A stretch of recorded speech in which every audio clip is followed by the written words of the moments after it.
नमस्कार शेतकरी मित्रांनो. आपल्या कलिंगड पिकामध्ये गोंड्या व्हायरस हा रोग येत असतो आणि या रोगामुळे आपलं कलिंगड पिकाचे 100% नुकसान होत असते. जेव्हा आपल्या पिकावर गोंड्या व्हायरस रोग हा आला तर तेव्हा आपल्या पिकामध्ये तुम्ही बघू शकता हे वेल आहेत. माझ्या पिकावर गोंड्या व्हायरसचा अटॅक थोडासुद्धा नाही. हे बघू शकता हे वेल आहेत आणि हे पूर्ण असे छोटे होऊन जातात आणि त्याच्यावर चुरडा मुरडासारखा रोग तयार होतो. आणि अशा वेळी आपल्या पिकामध्ये त्या रोगाचं संक्रमण झाल्यानंतर आपल्या पिकामध्ये फळं ही कडक होतात आणि ताने एकदम चुरडल्या मुरडल्यासारखे होऊन जातात आणि त्याच्यामध्ये आपल्या फळांची साईजसुद्धा होत नाही आणि फळांवर अ, कीटक चावल्याच्या जखमा येत असतात. गोंड्या व्हायरस हा रोग कीटकांमुळे येतो हे लक्षात ठेवून द्या आणि आपल्याला ते कीटकांचं 100% नियंत्रण करता आलं तर आपण आपल्या कलिंगड पिकामध्ये उत्पादन मिळवू शकतो. या व्हिडिओमध्ये मी तुम्हाला तिसऱ्या फवारणीमध्ये गोंड्या व्हायरस येऊच नये म्हणून ज्या औषधाची फवारणी करायला सांगणार आहे त्या औषधाची तुम्ही फवारणी करा.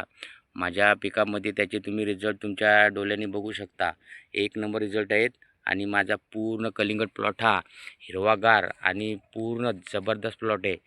याच्यामध्ये माझी फळांची सेटिंग ही चांगल्या पद्धतीने होईल. आपल्या कलिंगड पिकामध्ये 90 दिवसाचा आपला हा प्लॉट असतो आणि याच्यामध्ये आपल्याला 40 ते 45 दिवशी कुठल्या औषधाची फवारणी करावी ही तुम्हाला मी माहिती देतो. आपल्या पिकामध्ये 45 ते 60 या दिवसांमध्ये फळांची सेटिंग चालू असते आणि अशावेळी आपल्या पिकामध्ये मधमाशा येत असतात आणि त्यांच्यामुळे आपल्या कलिंगड पिकामध्ये परागीकरण हे होत असते.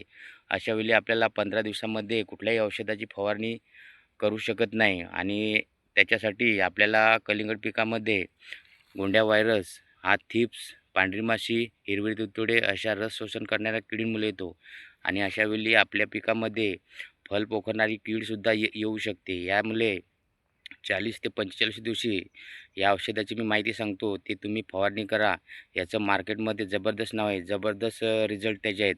तुम्ही तुमच्या डोळ्याने बघू शकता माझ्या कलिंगड पिकामध्ये त्याचा रिझल्ट कसे आलेले आहेत. मी 42 दिवसामध्ये त्याची फवारणी केली होती. आज प्लॉट माझा 45 दिवसांचा झालेला आहे. 3 दिवस झाले त्याला.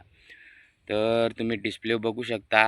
हे सोलोमन आहे आणि या सोलोमनमध्ये 19.81% हा इम्युनोक्लोपिड घटक आहे आणि त्याच्यामध्ये हा सिस्टेमिक घटक आहे.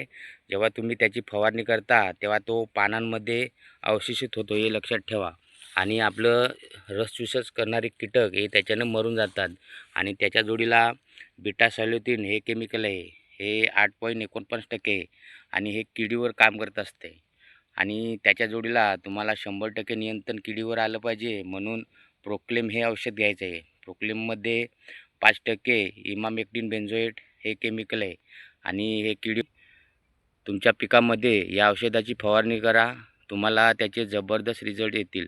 तुम्हाला फवारणी करण्यासाठी सोलोमन हे 15 लिटर पाण्यासाठी 15 ml घ्यायचं आहे आणि त्याच्यामध्ये तुम्हाला प्रोक्लेम हे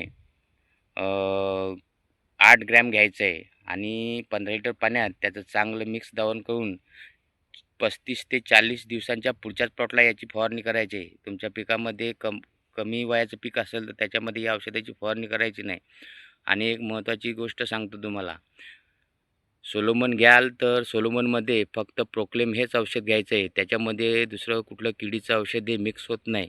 तुम्ही तसं जर केलं तर त्याच्यामध्ये तुमचं सोलोमन म्हणा किंवा कुठलं जे औषध वापर कराल त्याचं रिझल्ट हे दाबले जातील. रिझल्ट हे मिळू शकत नाही आणि सोलोमनमध्ये प्रोक्लेम हेच औषध मिक्स होतं आहे आणि तुम्ही ते औषध त्याच्यामध्ये घेऊन चांगल्या पद्धतीनं फवारणी करा. तुमच्या पिकावर गोंड्या व्हायरस येणार नाही आणि त्याच्यानंतर चौथ्या फवारणीमध्ये कुठल्या औषधाची फवारणी करायची हा व्हिडिओ माझा तुमच्यासाठी येईल. तुम्हाला जर या व्हिडिओमधली माहिती जर चांगली वाटली असेल तर माझ्या चॅनलला सबस्क्राईब करा. व्हिडिओ इतर लोकांना शेअर करा आणि माझ्या व्हिडिओला लाईक करा. धन्यवाद. भेटू पुढच्या व्हिडिओमध्ये अशीच चांगली माहिती घेऊन.